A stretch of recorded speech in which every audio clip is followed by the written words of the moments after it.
Hello, Bill. Good morning, Matt. Welcome to the DMZ, everybody. Post-2019 election, Northampton elections. My wife has now been promoted from a Ward 4 city councilor to city councilor at large. Very exciting for the Scher household. Yes. But there's other bigger news out there. But before we get to the other bigger election news, the big 2020 news is Pete Buttigieg talking about my last Politico article on the Pete Buttigieg bus. Don't know if you saw that breaking news over the weekend. I don't know exactly what was said because there's no bus transcript. But a reporter from NBC tweeted out that on the bus with Pete Buttigieg, he was talking about Bill Scher's Politico article and how people misinterpret FDR as I welcome their hatred. That's so cool, man. Saying they like the article. I don't know exactly what he said or what. You got to save that. What aspersions he cast. I think that is like the best. I remember. So there was the Netflix documentary Mitt about Mitt Romney. Yeah. And there's a scene where Tag Romney is reading my tweet. Yeah. Right. To Mitt Romney. And I feel like that's kind of like the best compliment that they're talking that you don't even know. You wouldn't have even known had this NBC News person not just mentioned it in a tweet, right? But I was trying to search, did someone else talk about this? Is there some actual quote that was said? I can't find anything. This guy, very nice to me, threw me a solid to make sure I got name checked in the tweet. Well, we should reach out. Somebody has to know this NBC reporter. Let's get him on the show. Come on. By the way, before we move on, you had our friend David Petrugia. Yes. Up in Hampton, right? How did that go? Oh, that went very well. Before we talk about that, I just want to say, so the Politico piece was about how mainly Sanders, but also Warren, talk about FDR's I welcome their hatred in a very positive light. Bernie talks about it on a regular basis.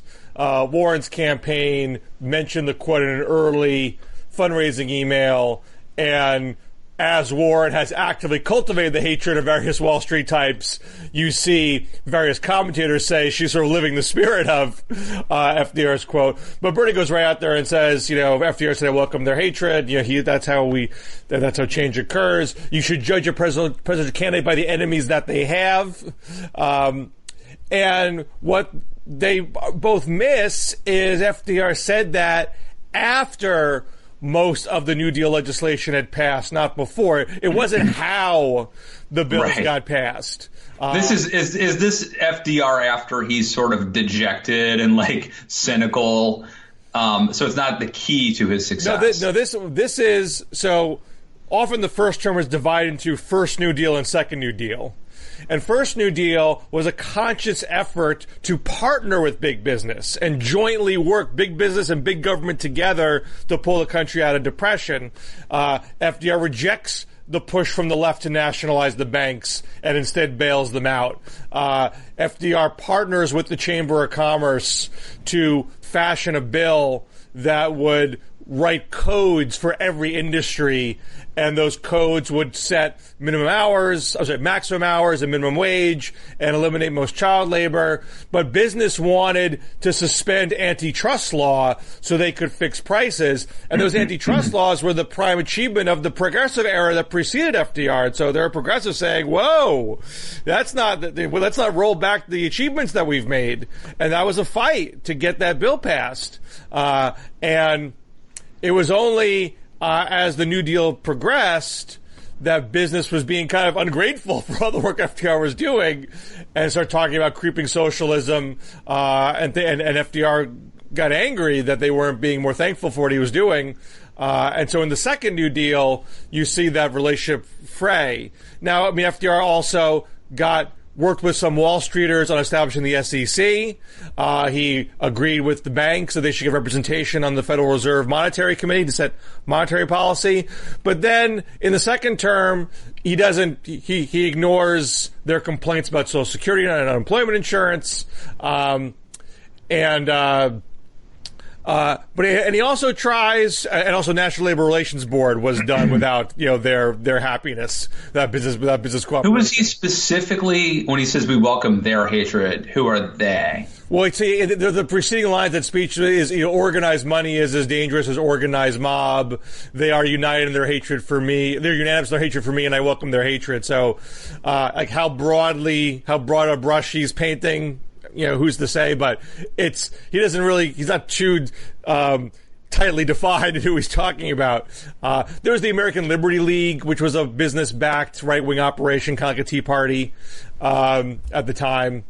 And the Chamber of Commerce had formally turned against the Recovery Act, which was where those codes got written, and the Supreme Court struck it down in 1935.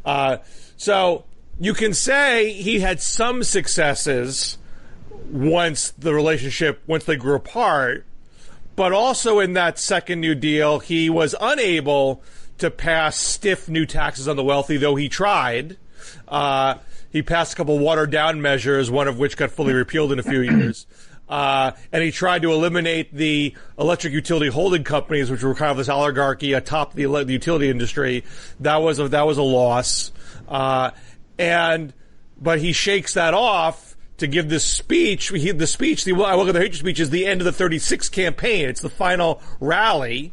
And he follows that line with a less quoted line, and this is a paraphrase. Let it be said, in their first term, I made these forces, that these forces met their match, and in my second term, they will have met their master. So that line really rankled some people inside his administration, and some Democrats whoa, that's a little much. Why don't you walk that back before Election Day, which he does not do, and he has a big landslide victory. So he is really full of himself at that point. So it's not that he was in a dejected mode. He was in a uber hubris mode, which made him go headlong into the court packing right off the bat in the second term, which he did not run on. Right. And when the court packing is a political disaster, he then says, well, I'm going to purge the conservative Democrats in the midterm elections, and that's a disaster. And he pushes them into the camp of the Republicans. He doesn't get any significant New Deal legislation passed beyond for a salvaging of what was struck down by the Supreme Court in terms of minimum wage and maximum hours and child labor. And every time you say that, I think of there's a Montgomery Gentry song, which is as you know, Bill, a country band. I heard Montgomery Gentry. There's a song that he says something about he ended up working maximum hours for minimum wage. Right. Which I thought was a good line. Yeah. So the speech in my mind is a cautionary tale of hubris. Not this is how stuff gets done. I mean, and you could say, he got Social Security and NLRB without business help, but if he was fighting with business from day one, if he didn't get points on the board early through cooperation, does he have the political capital to get those other things passed? I am doubtful of that. Well, I don't want to be accused of hubris, but two things come to mind. I think the two big takeaways from this are one, Pete Buttigieg is pretty obviously a fan of the DMZ. I think now we have the evidence to declare he's one of our viewers / listeners. So welcome, Mayor Pete. We need a name for a DMZ head. I don't know what the name is, but we need one. Blogging head? I don't know. The other thing is you may be cited, or at least your ideas may be, in a debate. Like, what if? I don't know, have Bernie or Warren mentioned this in one of the debates? And if they do, count on Mayor Pete coming back with a little Bill Scher jiu-jitsu.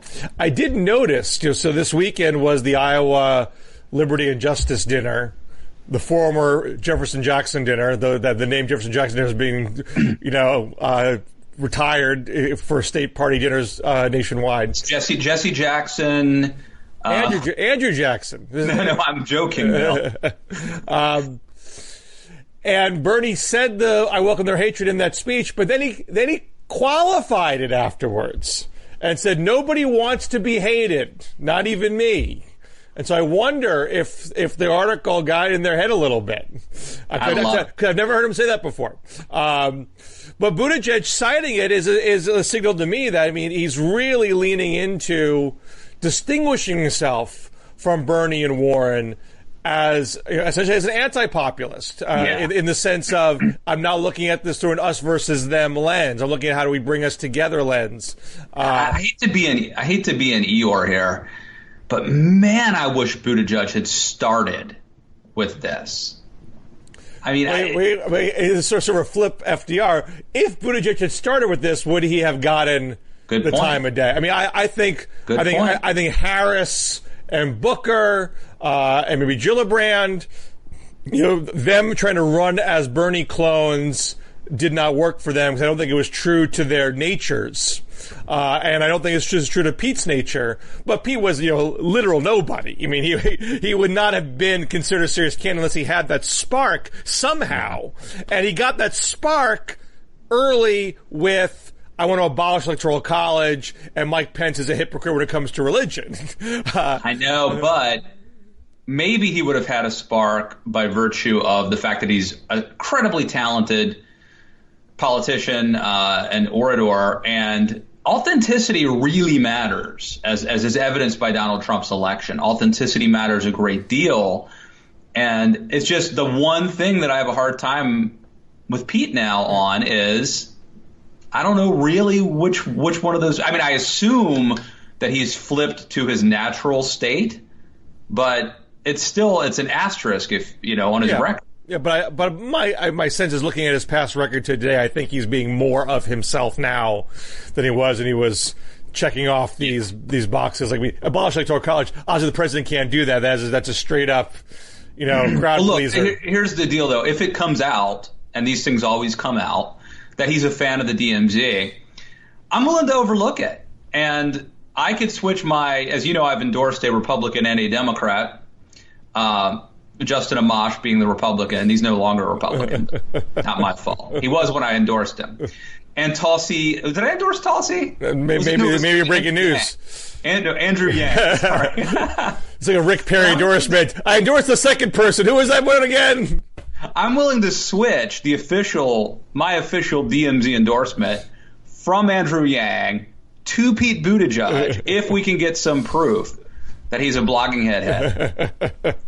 So the message is out. Now, so I don't know if you saw yesterday, Biden had this scorching post on Medium where he, without quite calling out Warren by name, but clearly referring to her, essentially suggests she's elitist and condescending and has an elitist agenda and thinks that it's my way or the highway, and that's not how you get stuff done, which, by the way, is very Buttigieg's message. Buttigieg has been accusing Warren of having a my way or the highway attitude, and everyone else, if you don't believe in her way, then you're not for change and you're in the pocket of big business. So, Biden and Buttigieg are singing off the same script right now. Buttigieg trying to be the Biden alternative if Biden collapses, but I think that's a pretty good place to be. But Biden is leading every national poll now. Warren has not led in a national poll since the one Quinnipiac poll after. Doesn't matter, Bill. We don't have a national election. This is an interesting point. That sounds great, and you're right on in the main, right. But to quote Candy Crowley, but it doesn't matter because if Elizabeth Warren were to win Iowa and New Hampshire, right? So I guess there is a chance that Pete wins Iowa, Warren wins New Hampshire, and then I think Biden has a shot if he can win South Carolina, right? Then it's game on. Right. I mean, I think I mentioned this in the last show, so I don't want to fully repeat myself. I don't think we know that Nevada, South Carolina are going to just do whatever Iowa, New Hampshire does. These are very demographically distinct places, South Carolina especially. So it is certainly plausible that Biden does not have the ground game in Iowa to leverage his national standing. And Buttigieg, as a Midwesterner, who also has white college-educated appeal, is giving Warren more of a run for her money there. There are certain polls that suggest that. The polls are a little bit contradictory, but there are certain polls where Biden is flagging in fourth and Buttigieg is second. Fourth. You're talking a fairly clumped together top four. But Biden was this was the New York Times Siena poll where Biden was fourth and not very good on the second choice metric, which matters in Iowa. If you don't have a threshold in certain places, the second choice matters. But there are other polls that are not too far in the past where Biden's tied for first. So I don't think we know. But it's plausible. No, it's plausible that Buttigieg surprises in Iowa, either outright first or close second, and Biden looks weak, and therefore Biden seems less viable by South Carolina. Yeah. But since neither Warren or Buttigieg have any organic hold on South Carolina, and it's not a given that they'll be impressed by what white college-educated Iowans have to say or white college-educated New Hampshireites have to say, it's not a given that they naturally get a huge bump in South Carolina. If Biden can hold and say, look, these races are not indicative of the party. They still don't have broad appeal. They still aren't good choices for the general election. Stick with me and I can take us to the promised land. Then you got a split decision going into But Bill Clinton could do that. Does Joe Biden have the ability to make that compelling? What you're talking about is going into South Carolina and basically being like, you need to save this. You need to save the party. Those states do not represent the mainstream of the Democratic Party. Bill Clinton could do that. I don't know that Joe Biden could make that sale. Well, I think this is a bit of a wild card. I've seen Biden. I saw the Iowa speech. I saw his PBS interview, and he did one other. He did a Wall Street Journal interview that was on video, and there was a write-up of, and he had the Medium Post. I would argue that he was sharp in all of those venues. A little meandering in Iowa. I mean, it wasn't like a perfectly constructed speech, but there weren't any total busts. Wasn't anything he said that was weird or creepy or whatnot. He's a little bit repetitive. He didn't sniff anybody's hair during the interview. Right. So he still has not had a great news cycle. He has not had a day where it's like, man, Biden killed it today. But he did strike me as like a little more locked in. Yeah. And here's where I think the news all converges. Okay. So as we're taping this Wednesday morning, right? Yeah. So as we're taping this on Monday, there was a New York Times Siena poll that showed a bunch of stuff. It showed Biden being the best matchup against Trump by a little, by a hair. It showed Trump being very competitive in the states that matter, the 6 states that they deem to be important for the Electoral College, and it shows Elizabeth Warren being the worst matchup, which is something I've been warning Democrats about. But they have accused me of being a misogynist for warning them of this. In the no good deed goes unpunished category, which is better than the where are they now category. But anyway, I mean, I think that poll got more attention than it deserved. Okay. Because let me just tie it into the next day's news, which is Republicans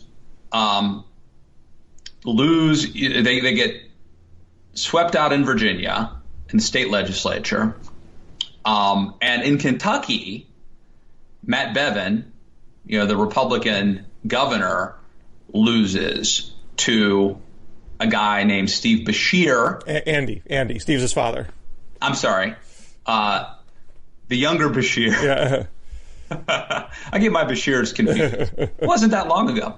Anyway, someone seen as a competent, someone from a known commodity, competent and seemingly moderate, right? Mm-hmm. What is the lesson from that? That's my point. Well, and I think that the Times poll of the swing states was not the first poll to show Biden doing better in swing states than Warren. I don't think it was the most compelling of the polls showing that, because the difference is pretty small. They're all kind of within the margin of error. And then you have another Washington Post poll that came out that showed Bernie, Biden, and Warren all beating Trump nationally by more than 14 points or more. Again, Biden a little bit better, but if you're talking a difference between 14, 15, and 17, you can kind of be like, who cares? You're all going to crush them. If you're winning by 14 points nationally, you're going to win those swing states. Now, I don't think those two data points square. Now, both those polls can't be correct unless it's such a crazy running up the score in California and New York that it masks the closeness of the swing states. But I think it's too big. That gap is too big. But I do think that the outsized attention that the Times poll did get is helping Biden with the perception. Whatever concerns you have about that guy, he still has the edge in the swing states. And however much you like Warren, there's something about her that's not clicking where we need to win. And her national number is down in the Real Clear Politics average. It's down over 6 points since the debate, whereas Biden has actually ticked up a little bit, and Bernie's ticked up a little bit, and Pete's ticked up a little bit. There is a resistance out there. There is a concern for Warren. There was a point where it seemed like she was going to take off like a rocket. She's on point on the stump, and Biden is not. She's not a socialist, but she has the right populist message, and she's got all the details figured out, and she is in place. Yeah. And once the pushback started coming in, all the concerns are coming back up again that maybe she's not the best general election choice. And so does that mean she's going to lose Iowa? I can't say that because the Iowan electorate is not representative of the national electorate. But I think that concern there is real. And that's why I wouldn't assume that if she has like an Iowa victory, that all just disappears like that. Yeah. I mean, look, she could win because once it's a binary choice and Trump has got problems, I mean, maybe she could win. I just think she's the worst possible person Democrats could nominate if they really want to beat Donald Trump. There's a line that Biden gave in the Iowa speech, which is, we have to beat. There's a line that a lot of other Democrats say, which is, we don't have to only just beat Trump. We have to make real structural change or something along those lines.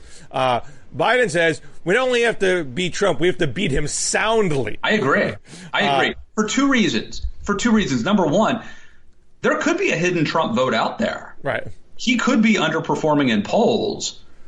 So I'm scared of that. Mm-hmm. Democrats should be really scared of that. Secondly, this is a selfish thing. If you're a conservative and you want the Republican Party to be forced to have that come to Jesus moment, Trumpism needs to be rejected, utterly rejected, for Republicans to be forced to accept the fact that he lost. I mean, forget about the fact that he may not leave if it's not a compelling bid. I'm just saying, putting that aside, if you want Republicans to grapple with what Trump did to them, they have to be forced to reckon with that. So a close loss probably doesn't do the trick. This is why Biden, I think the subtext of that line is we need to have a broad coalition. Yes. We have to reach out beyond our base to not just win the Electoral College, but win it in such a resounding way that Trumpism is as marginalized as possible. Yeah. And as I don't like getting into this subject because I don't feel I don't want to be knee jerk about it, but Jim Clyburn the other day raised this notion that Buttigieg had an issue with older African Americans because of his sexual orientation.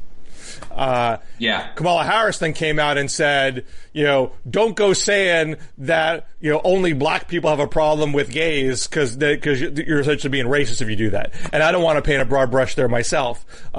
So I'm just quoting what other people have said for the purpose of this discussion. But which let me just put a pin in that.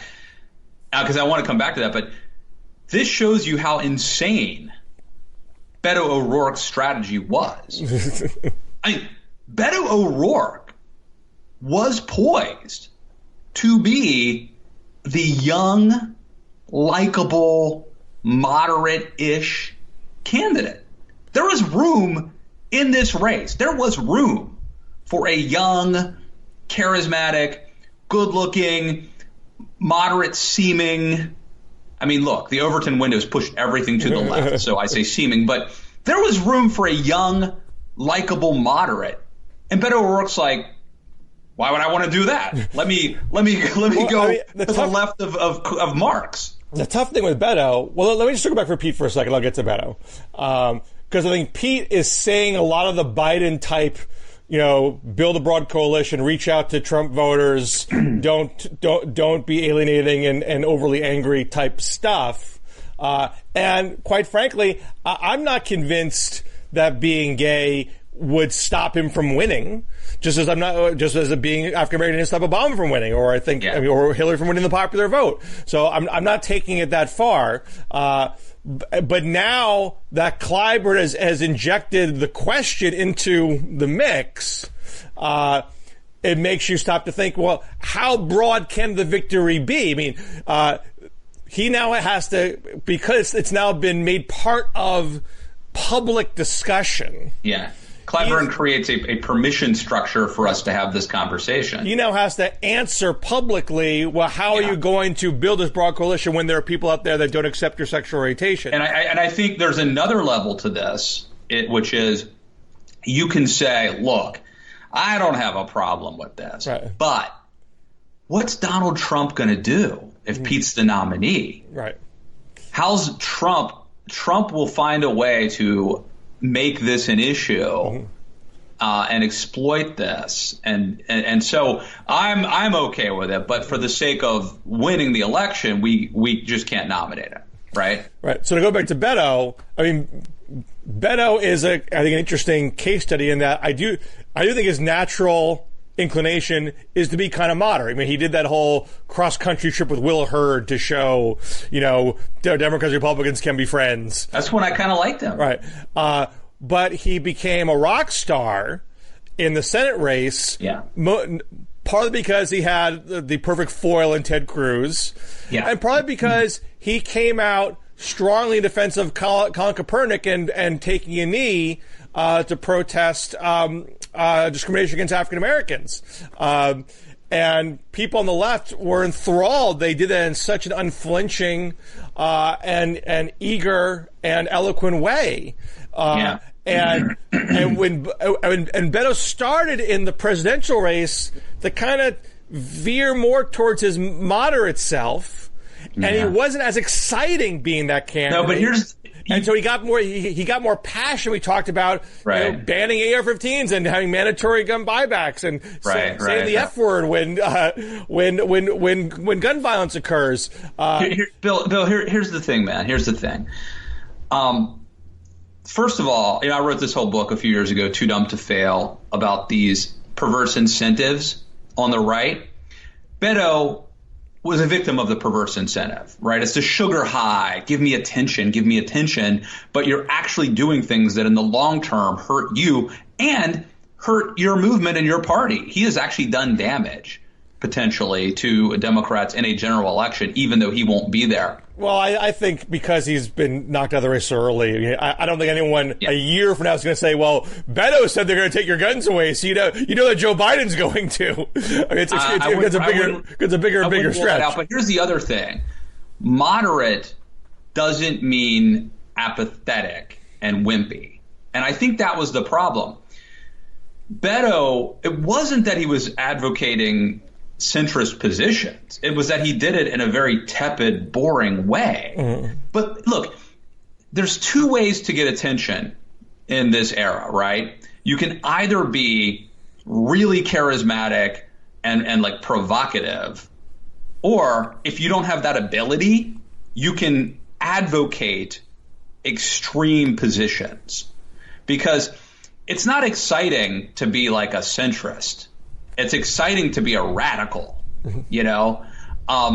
And so I think it's like the last refuge of, of a charlatan. This is like the move. If you can't bring it based on your own merits and you want to get some buzz and some sugar high, you have to advocate some. Anyway.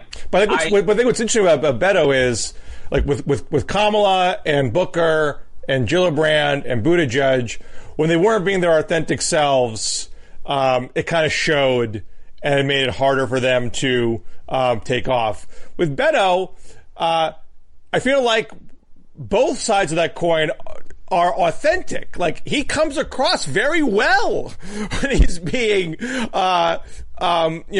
uber left. I mean, he speaks in a much more passionate way than when he's being moderate Beto. So it's not like it was inauthentic. I think it was. I think it was, position-wise, too much.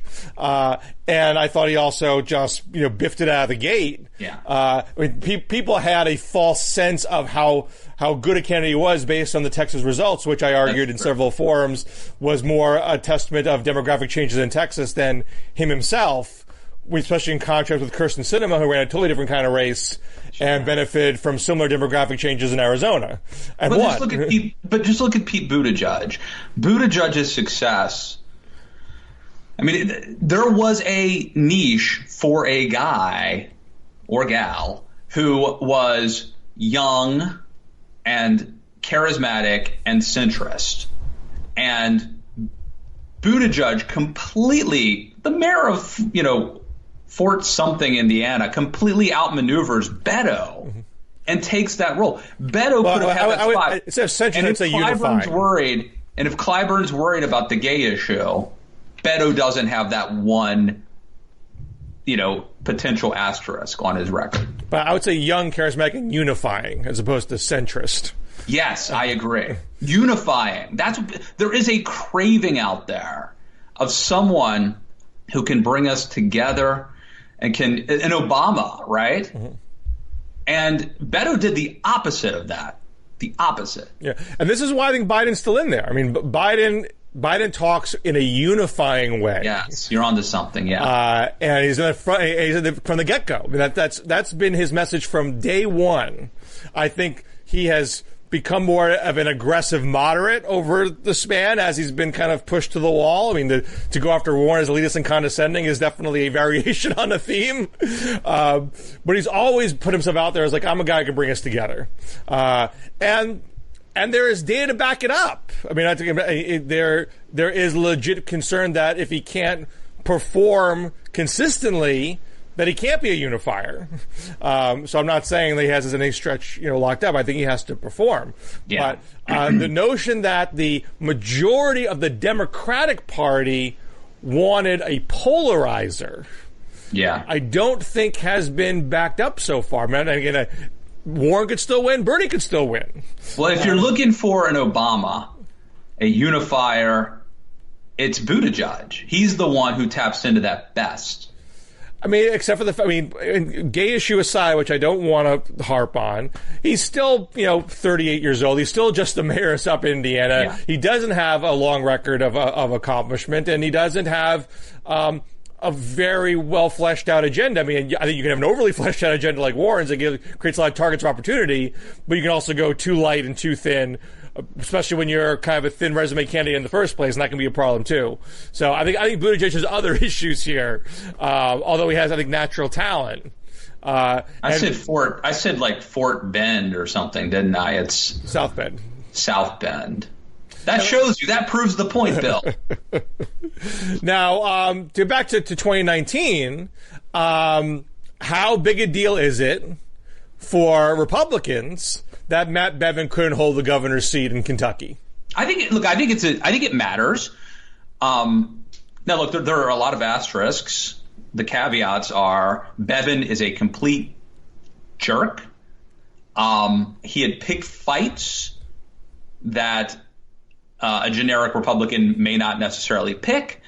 And the other statewide candidates in Kentucky, the Republicans, seem to do pretty well. But Trump won Kentucky by 30 points. Trump went to Kentucky to campaign for Bevin, and Bevin tried to nationalize the race, making it about impeachment, and he lost. I don't think you can dismiss this as a nothing burger.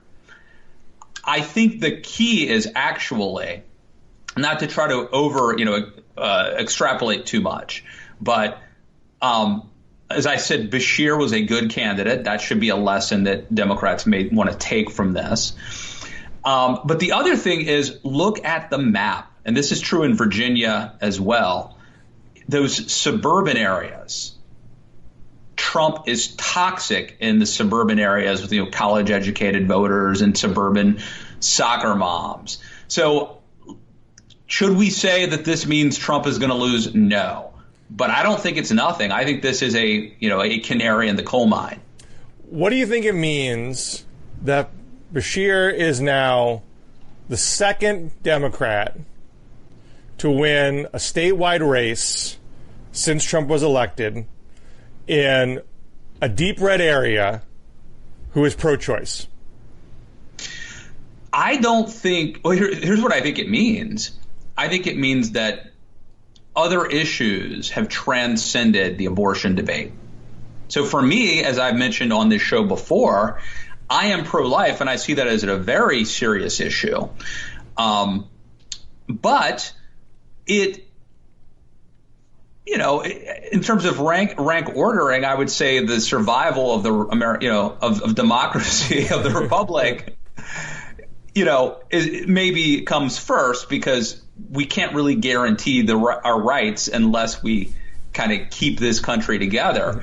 And I think that Trump actually does pose, in a lot of people's minds, that degree of an existential threat. So I don't see this as sort of evidence that the public is more pro-choice than they used to be, or anything else. I see it as just Donald Trump has changed the issues in terms of people's priorities and what they deem to be deal breakers. We don't know how many people just don't vote, as a form of protest. People who otherwise would vote Republican, who either don't vote or try to send a message. Because now, Republicans tried to use the car. They called him Abortion Andy, and abortion was used against Doug Jones in the Alabama race against Roy Moore. So you might say, well, Roy Moore, guy's a pedophile. Yeah, that's not a case study to work off of. But that issue in a very religious state, you might think, well, that's going to transcend whatever other issues are out there. At a minimum, it wasn't the potent weapon, political weapon that Republicans might have thought it would be. Now you have in Louisiana next week, or 2 weeks from now, John Bel Edwards, the Democratic governor of Louisiana, who won by beating David Vitter, who was scandal tainted. Now Bel Edwards has been pro-life. He signed a very restrictive abortion law, as well as being pro-gun. So he's trying to take both the big culture war issues off the table while expanding Medicaid under the Affordable Care Act and doing other more traditionally Democratic things. And that's seen as a pretty close race. It's going to a runoff, and he's got a good shot of being reelected. So the argument remains, well, Democrats can win in the Deep South if they take abortion off the table and guns. And Scher was pro Second Amendment, although he was for a red flag law, and Bevin tried to make that an issue. Yeah. But even when you have Republicans part of it is you can only go to the well so many times. Mm-hmm.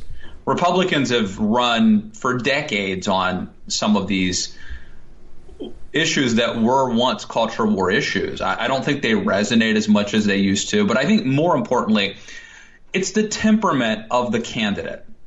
Elizabeth Warren seems radical and unlikable, and therefore some of these charges may resonate more. Scher seems like a pretty decent, nice guy. I don't think they stick as much. Now, what do you make of, in Virginia, your state, where Democrats have taken over the state legislature in both houses for the first time in 26 years? This is like 1 year after the governor and the attorney general had a blackface scandal, and the lieutenant governor was charged with sexual assault. All Democrats, and people thought they were going to ruin the midterm election for the state legislature, and that seems to have been forgotten. As someone who's on the ground in Virginia, what do you make of all that? A lot of things. Number one, let's go to the blackface stuff. I don't know if that's liberal media bias, which is to say they cover it, but they don't harp on it for weeks and months. If it was George Allen saying macaca, then we'd never hear the end of it. I mean, so I thought the media was on it for a pretty long time. That's one possibility. Two, maybe people were fed up with political correctness and cancel culture, right? And maybe the left inadvertently helped these Virginia guys by like pushing this stuff a little bit. I mean, that applies more, I'd say, to the blackface story than the sexual assault story. I wouldn't. Yes. Yes. Although, I mean, there's something there with the whole Me Too moment and all that. But yeah, this goes with the caveat: Bill and Matt do not endorse sexual assault or blackface, or blackface, or blackface. Let me keep going. I got more to say. Okay. And then I'll shut up. But I'll forget if I don't keep going. I think. So Virginia has been trending more Democrat, I think, because as government grows, government workers, bureaucrats, the deep state, all those people live in suburban Virginia, inside the Beltway, and so that's a population center, and it's been overtaking the more rural parts of Virginia. I think Trump exacerbates that problem, because he is uniquely toxic in suburbia. This goes back to what I was saying in Kentucky, if you look at the map. And so I think Trump is especially bad in suburbia, and that's probably the big story there. Now, did Republicans try to make hay with the blackface scandal? Were there any ads about it that you're aware of? I am not aware, but that doesn't mean much. I can't really answer that, to be honest with you. What I can tell you is all politics is now national, and I think that Donald Trump sucks up all the oxygen on purpose. He likes it. It's almost impossible for an election to be about Ralph Northam when Donald Trump is day in and day out forcing, the news cycle, driving the news cycle, saying crazy things. It's just unrealistic to think that there's an election in Virginia that's going to be about Ralph Northam when you've got Donald Trump, essentially on the ballot 24/7. Now, I heard Northam this morning, and he basically said, now we have the opportunity to take action on guns. There was a big mass shooting in Virginia not too long ago, and redistricting, by the way. And right, well, I don't think he got into that, but yeah. But he was trying to make the point that now we can actually pass legislation. We're not going to have gridlock. Do you think, was there a frustration in Virginia that having a Republican legislature and Democrat governor was not getting things done? And because often you get the concern, if it's all one party, there'll be no checks and balances, so let's force them to compromise. Was there a backlash against the gridlock here, where people were saying, "Look, we want to see some stuff. We want to take some action," and you Republicans are not cooperating and allowing that to happen. And the fact that I'm sitting in Virginia now does in no way denote any sort of expertise about Virginia politics or what people in Virginia think. I don't know. I can tell you, as a political pundit, I think there's always a danger in hubris. And I think there is a danger here that Democrats misread their mandate. I can tell you personally, I'm in no mood to help Republicans right now. Like Donald Trump, the stuff that they've done, and the fact that not only is Donald Trump doing horrible things and saying horrible things, but these Republicans are sucking up to him. And, you know, what was the thing yesterday? Lindsey Graham's like, I'm not even going to read the transcript because God knows where that may take me if I read it. I'm in no mood to help lift up Republicans. And as we mentioned earlier, like the best thing that could happen to Republicans may be a real ass kicking that forces them to have that come to Jesus moment. To me, that's the story. Now, what could mess that up? If Democrats misread it and think that they have a mandate and start pushing through, you know, gun control, raising taxes, abortion on demand. Ralph Northam apparently believes you can abort after birth. So we already these are sort of histrionic attacks that did not work in this election. So my point is, like, he should not misread this as like, yay, go Democrats. Well, I think this is Northam was about to do an overreach. I mean, Northam's a former Republican, for Pete's sake. So is Elizabeth Warren. But I do think when the question gets put to a Bernie Sanders or Elizabeth Warren, how are you going to get past what you want to get past in a narrowly divided Congress? You know, Bernie will say, I'm going to have mass mobilization. I'm going to go campaign. I'm going to go to Joe Manchin's state. I'm going to go to West Virginia and rally the voters and force him to do what I want. And Warren will say, you know, if I'm going to get rid of the filibuster, I'm going to pack the court. If it's Mitch McConnell's the majority leader, the fight goes on. You know, There's no. They seem to believe that when you win, and you win on a very clear agenda, that you have a deep mandate and you're going to be rewarded for fighting for it, which is precisely. I mean, it's not precisely. But fighting for it actually is important. If Bernie or Elizabeth Warren were the president and they actually went to West Virginia and barnstormed, I think it actually could have an effect. Well, I mean, it's a high risk, high reward strategy. Yeah. JFK did that to try to pass Medicare. He went to people's states and tried, because a lot of Democrats were resisting. The downside would be Woodrow Wilson. Well, I mean, Wilson, his barnstorming trip didn't work. I mean, he had a stroke in the middle of it, which didn't help. Right, that didn't help. And we also had inflexibility to compromise. JFK, when he did it, he just pissed off those guys, and they said, "I'm not scared by you. Don't try to strong arm me. I'm going to do what I want to do." I think someone like Bernie could resonate in a place like West Virginia. This is the Bernie argument that or Michigan. Well, even that New York Times poll, Bernie was pretty good in Michigan. He wasn't as good in the other states. But Michigan, there's definitely a soft spot for Bernie in Michigan, and perhaps Wisconsin too. But West Virginia, I think, is a tougher road. But this is the Bernie argument that he has an economic populist message that resonates across cultural lines, and perhaps that's why he doesn't talk about the cultural issues as readily as Warren does and some other Democrats do. But to go back to the FDR example, you can win a huge landslide and not have the mandate that you think you have, because that mandate has to do with other factors that are not literally every checkbox on your agenda. And so if you misinterpret it, you can cause a lot of problems for yourself. Richard Nixon won 49 states before being impeached. I mean, things change, man. Look, Reagan won 49 states and had to bend on taxes and approve some tax increases when he said he wasn't going to do that. So, these sort of big and broad mandates can be illusory. And if you're not sensitive to that, you can get yourself into trouble. I think this election's about Trump. He sucks up all the oxygen.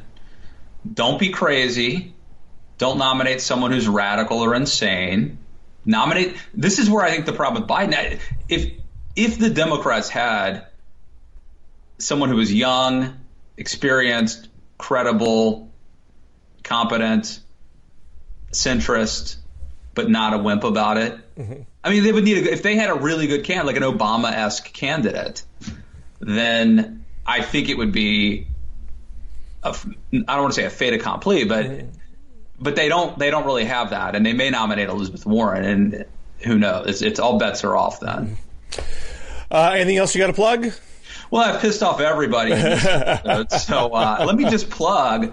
The shipment has come in.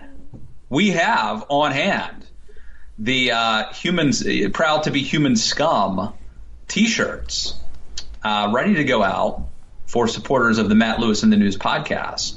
So patreon.com/Matt Lewis. Check that out.